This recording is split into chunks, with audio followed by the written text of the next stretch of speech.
বন্ত পজা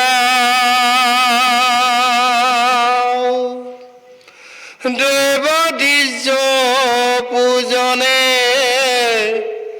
অজেন ৰাম ৰাজা এই ৰাম হৈবেক শৰণদাতা যেন উখীনৰ বাহিবেক যশ যেন ৰাজা ভৰতৰ অৰাম দুই অৰ্জুনৰ তুল্য হৈবে ধনু ধৰা প্ৰতাপে অগণি যেন গম্ভীৰ সাগৰা এৰাম যেন ব্ৰহ্মা সকলে লোকত তোলামতি তেখনে প্ৰসন্ন হৈব অজেন পশুপতি অৰাম বন্তি দেৱ সমান উদাৰ হৈবে মতি পৰম ধামিক যেন নিৰ্পুতি যজাতি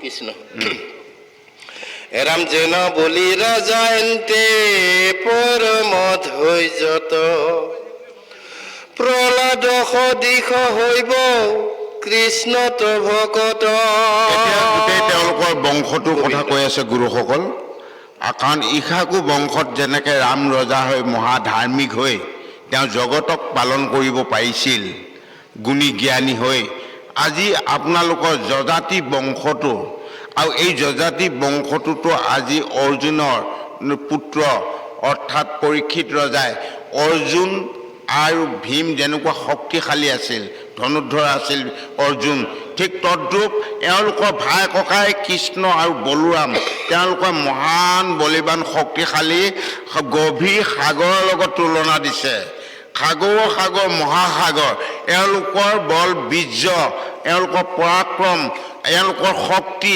পৃথিৱীৰ কোনো শক্তিয়ে বলে নোৱাৰে সেই গতিকে তুমি চিন্তা নকৰিবা যুধিষ্ঠিৰ তোমালোকৰ আগত মই এই গোটেই কথাখিনিত কৈ আছোঁ কাহিনী হিচাপে তোমালোকে ভালকৈ মনোযোগ দিয়ে শুনা আৰু আজি বলি ৰাজ্য প্ৰহ্লাদৰ হিৰণ্যকশিপুৰ প্ৰহ্লাদ নহয় জানো হিৰণ্যকশিপুৰ প্ৰহ্লাদ পুত্ৰ প্ৰহ্লাদে আজি গোটেই দৈত্যকুলক উদ্ধাৰ কৰিলে আৰু সেই প্ৰহ্লাদৰ কাৰণে প্ৰহ্লাদৰ পুত্ৰ বিৰোচনেও ভক্তিত জগতৰ ঈশ্বৰ প্ৰভু ভগৱন্তক এপাত সাৰু পিন্ধাই ভাৰ্যা কৰি ৰাখিব পাৰিছিল আৰু সেই বিৰোচনৰ পুত্ৰ বলি ৰজায়ো গম পাইছেনে বলি ৰজায়ো জগতৰ ঈশ্বৰক তিনিপদ ভূমি দান দি আজি জগতৰ কল্যাণৰ কাৰণে স্বৰ্গ ৰাজ্য কল্যাণৰ কাৰণে তেওঁ সুতলত ঠাই লৈ ভগৱান কৃষ্ণক দৌৰি কৰি ৰাখিব পাৰিছিল আৰু সেই বলি পুতেক বান ৰজায়ো আজি কৃষ্ণ আৰু শিৱৰ মাজত অনিৰুদ্ধ উষাৰ যেতিয়া বিবাহ হৈছিল ভালপোৱাপুৰি হৈছিল তেতিয়া সেই ভালপোৱা ক্ষেত্ৰত জগতৰ ঈশ্বৰ দ্বাৰকাৰ পৰা কৃষ্ণক মাতি আহিবলগীয়া হৈছিল বাধ্যত পৰি কাৰ ওচৰত বান ৰজাৰ ওচৰত বান ৰজা হৈছিল শিৱ ভক্ত আৰু সিফালে কৃষ্ণৰ নাতি অনিৰুদ্ধ তাৰ নাতিক বচাবৰ কাৰণে আজি বান ৰজাৰ কবলৰ পৰা মুক্ত কৰিবৰ কাৰণে হৰহৰি যুদ্ধ শোণিতপুৰত হৈছিল এওঁলোক ইমান মহান কাহিনী আজি ভাগৱতৰ সেই লোকজগত হে সাধুসকল হে ঋষিমুনিসকল আপোনালোকে এই কাহিনীবিলাক শুনকচোন আজি পৰীক্ষিত ৰজায়ো জগত কল্যাণৰ কাৰণে জগতক মুক্তি দিবৰ কাৰণে পাণ্ডৱসকলক কুল ৰক্ষাৰ কাৰণে আজি তেওঁ উত্তৰা গৰ্ভত জন্ম লৈ আজি জগতক কল্যাণ সাধন কৰিবৰ কাৰণে আহিছে গোবিন্দ কৃষ্ণ ৰাম একেৰথে জম্বুদ্বীপ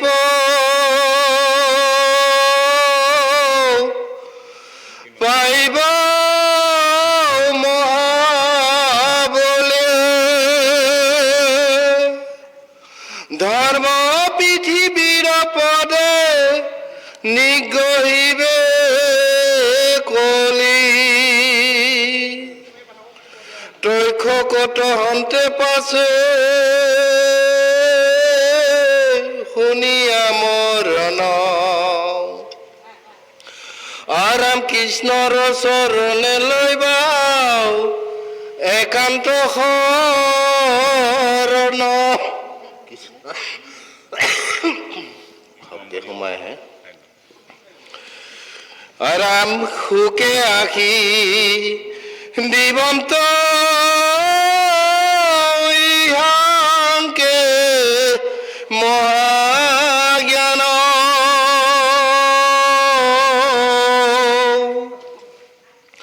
কৃষ্ণৰ ভয় পদ পাইবা তেজি প্ৰাণ আৰামে হিমতে ঋষি সবা অকৰিলা গণতি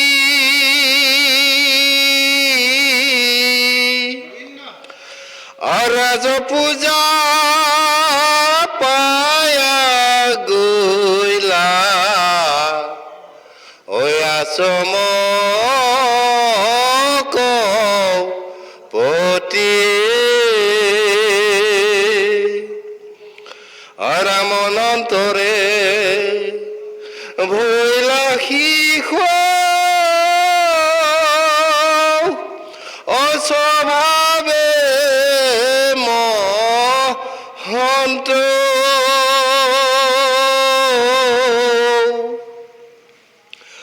অগৰ্ভতে দেখিয়া যাক অপৰীক্ষা ৰন্ত কৃষ্ণ হে গুৰুসকল জয় কৃষ্ণ এতিয়া আমাক পদবন্ধে সুন্দৰ সুন্দৰ কিছু শব্দ প্ৰকাশ কৰি গৈছে এতিয়া চাওক আজি ঋষি সমস্তই এই কাহিনীবিলাক সাধুটো শুনি আছে আৰু এই সাধুটো ইয়াত আমাক পদবন্ধে ইমান সুন্দৰভাৱে প্ৰকাশ কৰিছে যে যিজন পৰীক্ষিত ৰজা যি একে ৰথে গোটেই জম্বুদ্বীপ তেওঁ ভ্ৰমণ কৰিব পাৰিব শশাগোৱা পৃথিৱী একে ৰথে তেওঁ পৰিভ্ৰমণ কৰিব পাৰিব এনেকুৱা এজন শক্তিশালী সন্তান তোমালোকৰ মাজলৈ আহিছে নহয় জানো এইজন সন্তানক হে যুধিষ্ঠিৰ মহাৰাজ তুমি চিন্তা নকৰিবা আৰু এই কাহিনীটোকে নমিষা অৰণ্যত 28 সহস্ৰ ঋষিৰ আগত সুতমণিয়ে শৌনকৰ প্ৰমুখ্যে এই কথাবিলাক কৈ আছে আৰু ইমান সুন্দৰভাৱে আৰু এই কথা কাহিনীটোতেই এনে সুন্দৰ কথা কৈছে যে যি পৰীক্ষিত ৰজাৰ কাহিনী আজি পৰীক্ষিত ৰজাই এক ভগৱন্তক শ্ৰদ্ধা ভক্তি সেৱাৰ জৰিয়তে একশৰণ হৈ তেওঁ যি পৰীক্ষিত ৰজাই তৰি যাব পাৰিছিল কৃষ্ণ কথাত পাবৰ কাৰণে আজি সুখ গুৰুজনাই আহি সুখদেৱে আহি আজি মানে জাহ্নৱী গংগাৰ পাৰত আজি পৰীক্ষিত ৰজাক লগ কৰিবলগীয়া হৈছিল আৰু তেনে সময়ত কোটি ভাগ্যৰ ফলত পৰীক্ষিত ৰজাই আজি সুখ গুৰুজনাক সেৱা ভক্তি কৰি কৈছিল প্ৰণাম কৰি কৈছিল হে গুৰুজন মই এনেকুৱা তেনেকুৱা মোৰ এনেকুৱা ঋষি ব্ৰহ্ম সাপগ্ৰস্ত হৈ মই আজি বিমোহিত হৈ আজি এই গংগাৰ পাৰত মই প্ৰভুক কেনেকৈ আৰাধনা কৰিব পাৰিম তাৰ ব্যৱস্থা এটা বিকল্প ব্যৱস্থা এটা মই বিচাৰি ফুৰিছোঁ কিন্তু মই ক'তো বিকল্প ব্যৱস্থা পোৱা নাই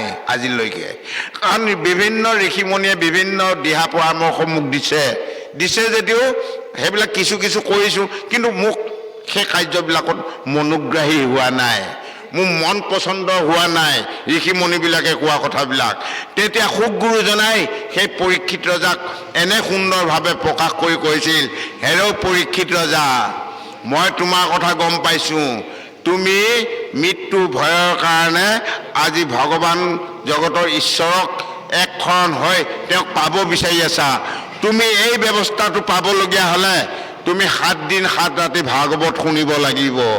7 দিন 7 ৰাতি তুমি যেতিয়া ভাগৱত শুনিবা তেতিয়াহে তোমাৰ মনৰ সমস্ত মল দূৰ হ'ব আৰু তুমি যোগ অষ্টাংগ যোগ মাৰ্গেদি তুমি বৈকুণ্ঠ ধামলৈ প্ৰভুৰ ওচৰত লীন যাব পাৰিবা। এই কথাটো যেতিয়া শুক গুৰুজনাই পৰীক্ষিত ৰজাক কৈছিল, পৰীক্ষিত ৰজাই তেতিয়া প্ৰশ্ন কৰিছিল, মই ঠিক 7 দিন 7 ৰাতি ভাগৱত শুনিম, কিন্তু মোক কোনে শুনাব ভাগৱত? ভাগৱত কোনে শুনাব? তেতিয়া শুক গুৰুজনাই পৰীক্ষিত ৰজাক কৈছিল, তুমি চিন্তা নকৰিবা হে মহাৰাজ পৰীক্ষিত ৰজা, তুমি তাৰ কাৰণে কোনো চিন্তা নকৰিবা, তোমাক 7 দিন 7 ৰাতি ভাগৱত মই শুনাম। কিন্তু এটা কথা, তোমাৰ দৰে এজন শ্ৰোতা পাই মোৰ জীৱন ধন্য। আজি বহু কাল বহু সময় ধৰি বহু বছৰ ধৰি মই তোমাৰ নিচিনা শ্ৰোতা এজন মই বিচাৰি ফুৰিছিলোঁ, কিন্তু আজিলৈকে পোৱা নাছিলোঁ। আজি কত ভাগ্যৰ মূৰত তোমাৰ নিচিনা এজন মহান গুণী জ্ঞানী মহান ৰজা আজি মই হাততে পাইছোঁ, নহয় জানো? তেতিয়া সেই পৰীক্ষিত ৰজাই শুক গুৰুজনাক কৈছিল, হে গুৰুজনা, ময়ো আজি বহুত চলাথ কৰি ফুৰিছিলোঁ, উপযুক্ত তথ্য উপযুক্ত প্ৰমাণ সহকাৰে বা উপযুক্ত জ্ঞান মাৰ্গটো মোক কোনো দিয়া নাছিলে, কিন্তু আজি আপোনাৰ পৰা মই এই কথাখিনিত পালোঁ যে 7 দিন 7 ৰাতি ভাগৱত শ্ৰৱণ কৰিলে মানুহ তৰি যাব পাৰে। এই কথাটো আজি তোমাৰ পৰা গম পাইছোঁ। আপুনি ভাগৱত 7 দিন 7 ৰাতি কৰক, কিন্তু আপোনাৰ মুখেদি ভাগৱত যেতিয়া শুনিম মই শ্ৰৱণ কৰি যাম। কিন্তু এটা কথা মোৰ দুটা সংশয় আছে। পৰীক্ষিত ৰজাই তেতিয়া শুক গুৰুজনাক এই সংশয় দুটা প্ৰশ্ন কৰিছিল, সুধিছিল যে হে পৰীক্ষিত ৰজা, মই 7 দিন 7 ৰাতি ভাগৱত শুনিম, কিন্তু এটা কথা, মই সাপটো দেখা পাম নেকি, কাল সৰ্পটো দেখা পাম নেকি 7 দিন 7 ৰাতি ভাগৱত শুনাৰ পিছত? কৈছে যে তুমি চিন্তা নকৰিবা, তুমি নিৰন্তৰে ভাগৱত শ্ৰৱণ কৰা। তুমি নিৰন্তৰে ভাগৱত যেতিয়া শ্ৰৱণ কৰিবা তেতিয়া তুমি সাপটো দেখা নোপোৱা। বা ঠিক আছে, 2 নম্বৰ প্ৰশ্ন, মই সাপটো দেখা নাপাওঁ নাই, কিন্তু সাপে যিটো দংশন কৰিব, যিটো সাপে মোক দংশন কৰিব, সেই বিষৰ জ্বালা অনুভৱ কৰিব পাম নেকি? কৈছে যে তুমি তাকো চিন্তা নকৰিবা, তুমি বিষৰ জ্বালাও অনুভূতি কৰিবলগীয়া নহয়। সেইটোৱে তুমি নিৰন্তৰে 7 দিন 7 ৰাতি ভাগৱত শ্ৰৱণ কৰা আৰু তুমি সুকলমে বৈকুণ্ঠ ধামলৈ গমন কৰিব পাৰিবা। এই কথাখিনি দেই গুৰুসকল, মাত্ৰ এতেকে ভৈলন্ত তান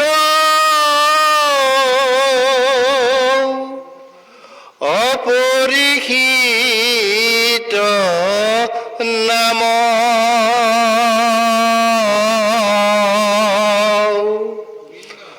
শুক্ল পক্ষে চন্দ্ৰ যেন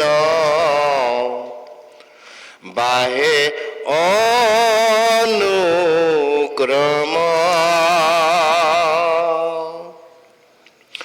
এৰাম শিশু কাল হন্তে ভৈল ভকত কৃষ্ণৰ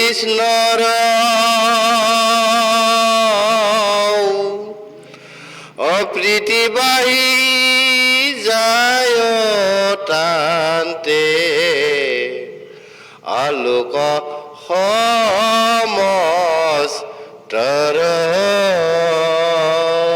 এতিয়া সেই পৰীক্ষিত ৰজা সেইজনৰ কথাকেই কৈ আছে। আজি সেইজন প্ৰভু ভগৱন্ত জগতৰ ঈশ্বৰ কৃষ্ণ কৃপাত সেই পৰীক্ষিতৰ যিটো কাহিনী আজি নমিক্ষা অৰণ্যত প্ৰকাশ পোৱা, মানে আমাৰ মাজত আজি যদি ভাবি চোৱা যায়, এখন নমিক্ষা অৰণ্যত বিশ্বত আছিল, কিন্তু আজি এইখন মণিপুৰ ৰংগমঞ্চ এখন নমিক্ষা অৰণ্য। আৰু এই নমিক্ষা অৰণ্য নামৰ যিখন অৰণ্য, এই নামৰ অৰণ্যত আজি জগতৰ ঈশ্বৰ কৃষ্ণ আৰু পৰীক্ষিত ৰজাৰ যিটো কাহিনী, এই পৰীক্ষিত ৰজাৰ জন্ম বৃত্তান্তৰ বিষয়ে আপোনালোকে আমি যিখিনিহঁত কথোপকথন কৰিছোঁ, আলোচনা কৰিছোঁ, যে এই আলোচনাত আমি আমাৰ অন্তৰ আত্মাক মন মুগ্ধ কৰিব পাৰিছোঁনে নাই?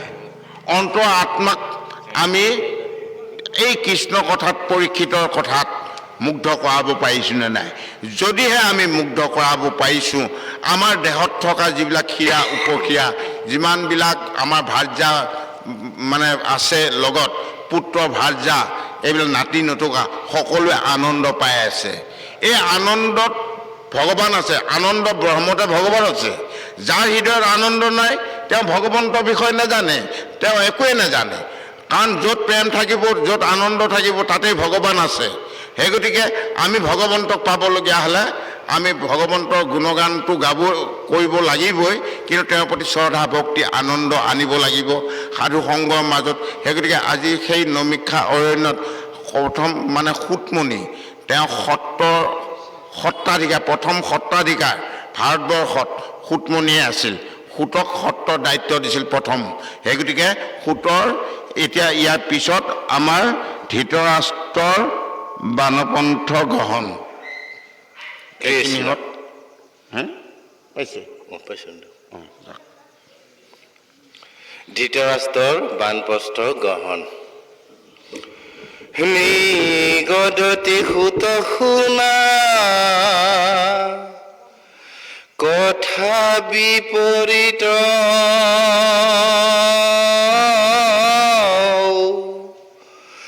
নিগহিলা যিমতে কলিক পৰিষিত, মৈতেৰত হন্তে পাছে পায়া মহাজ্ঞান,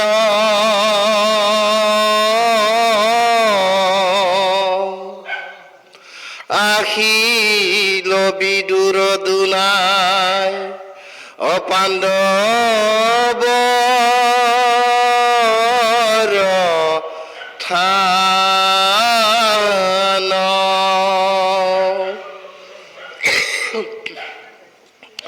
সবান্ধে নিৰ্পতীয় পুজিলাই অনুৰাগে,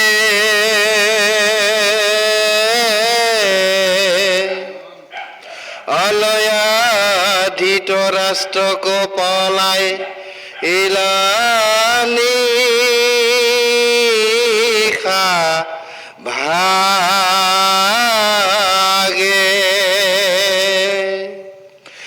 নাপাই বৃদ্ধ পিতৃক নিৰ্পতি কান্দিলন্ত, অনাৰদে কহিলে নাৰদে কহিলা পাছে, অসকলে বিতান্ত।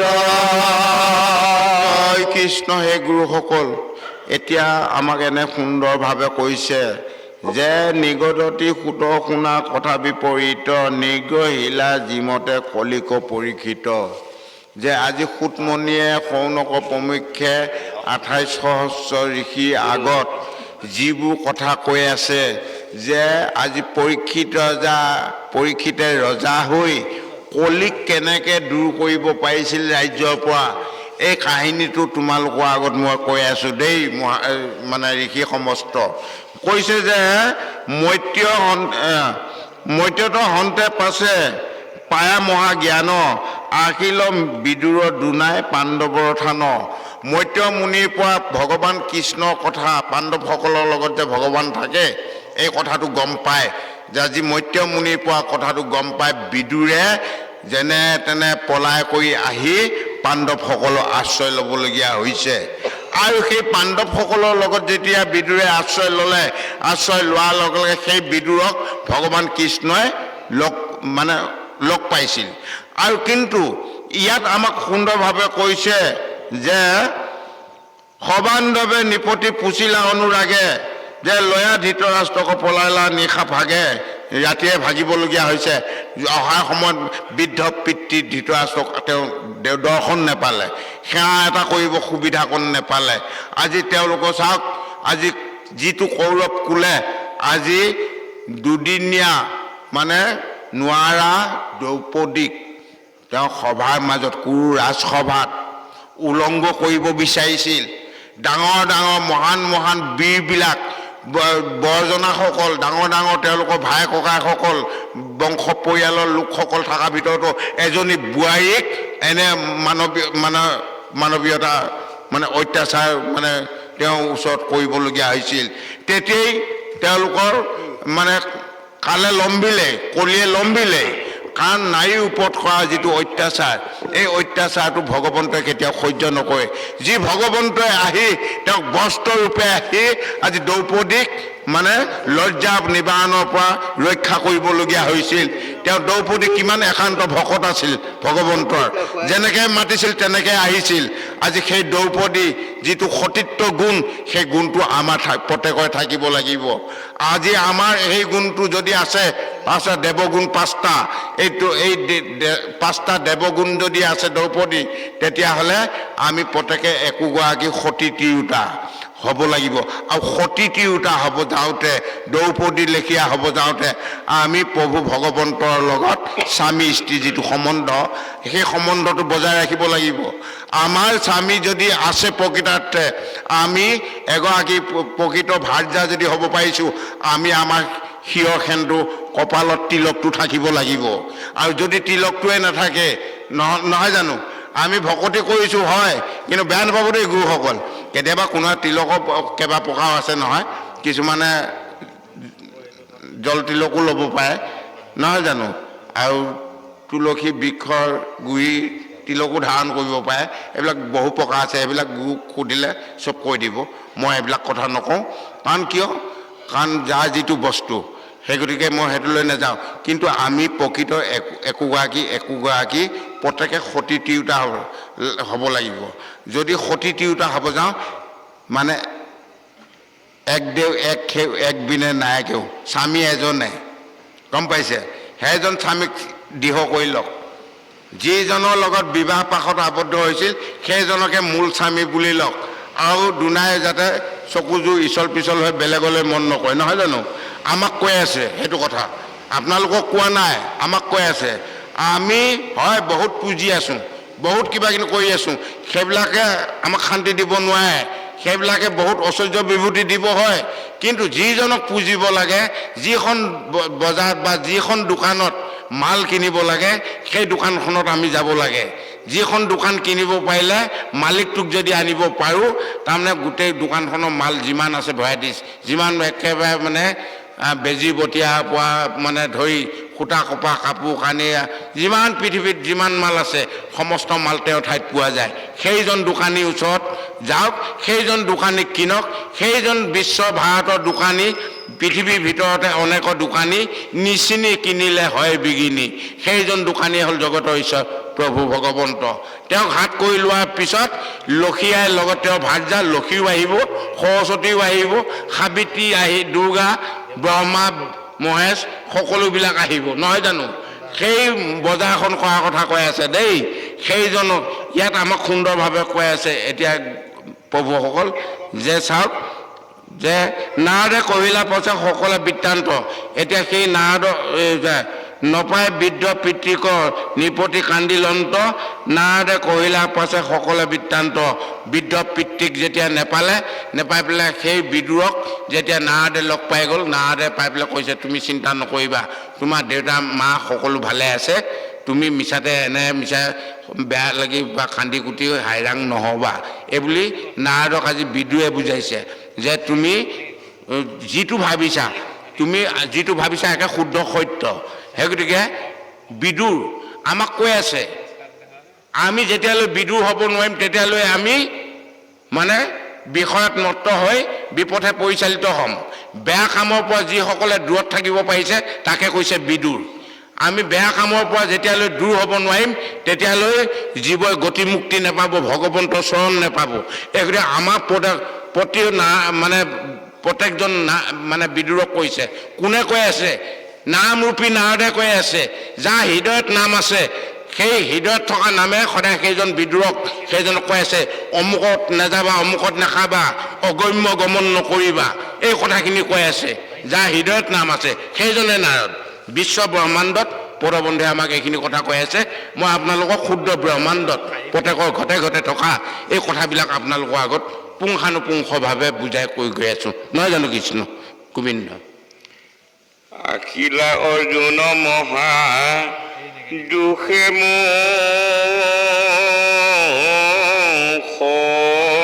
ম্লান কহিলা কৃষ্ণৰ সিটো অবৈকুণ্ঠ পয়ান শুনি নিপতিৰ ভৈলা মনত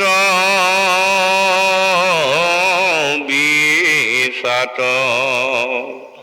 পৰীক্ষিত নাতি কদি লন্ত দণ্ড পাত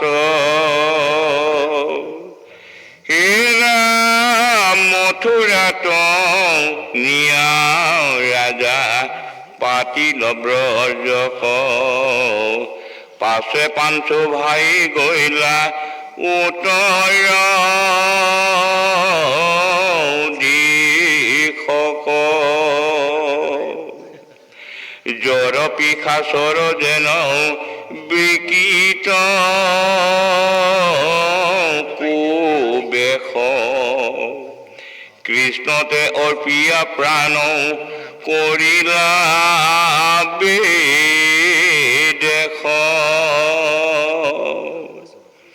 হে ৰাম কৃষ্ণৰ শোকত কুন্তি তেজিল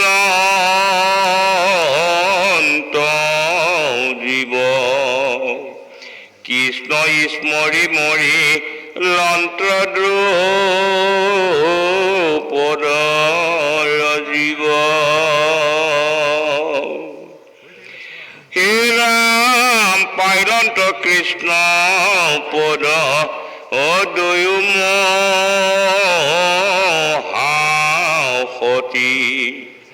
হৈল পৰীক্ষিত পাছে প্ৰধান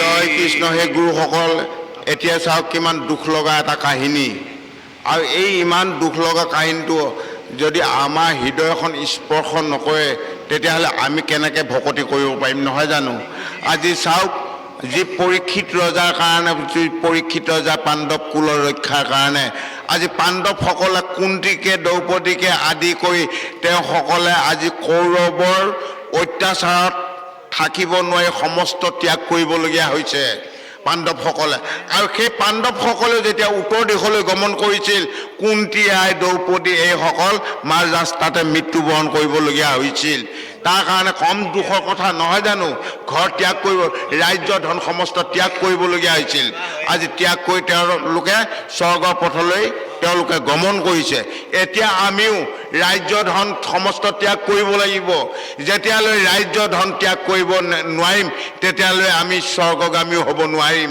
কাৰণ আমাৰ ৰাজ্যখনত বহুত ঐশ্বৰ্য বিভূতি আছে মায়ামোহ আছে কাৰণ এই মায়ামোহবিলাকতে সদায় আমি বিক্ৰী গৈ আছোঁ বৰ্তি আছোঁ আজি ইন্দ্ৰিয় ভোগবিলাকৰ কাৰণে ইন্দ্ৰিয়ক সান্তনা দিবৰ কাৰণে লোভ ইন্দ্ৰিয় কাম ইন্দ্ৰিয় ভাৱ ইন্দ্ৰিয় মোহ ইন্দ্ৰিয় এই ইন্দ্ৰিয়বিলাকক সান্তনা দিবৰ কাৰণে নকৰিবলগীয়া অকৰ্ম কৰ্ম কিছুমান কৰি ফুৰিবলগীয়া হৈছোঁ নাযাবলগীয়া ঠাইত গৈছোঁ নাখাবলগীয়া বস্তু খাইছোঁ নকৰিব একেবাৰে মানে বেয়া একে জঘন্য কিছুমান কৰ্মত ইন্দ্ৰিয়ৰ লগত মিলিত হৈ আমি যাবলগীয়া হৈছোঁ তাৰ কাৰণে জীৱই বৰ কষ্ট পাইছে আজি এইবিলাক যদি যেতিয়ালৈ আমি নিৰ্মূল কৰিব নোৱাৰিম তেতিয়ালৈ আমি স্বৰ্গতো যাব নোৱাৰিম বৈকুণ্ঠতো যাব নোৱাৰিম গোবিন্দ কৃষ্ণ জয় কৃষ্ণ সংসাৰে যাহাৰ ঘূৰা আকাশ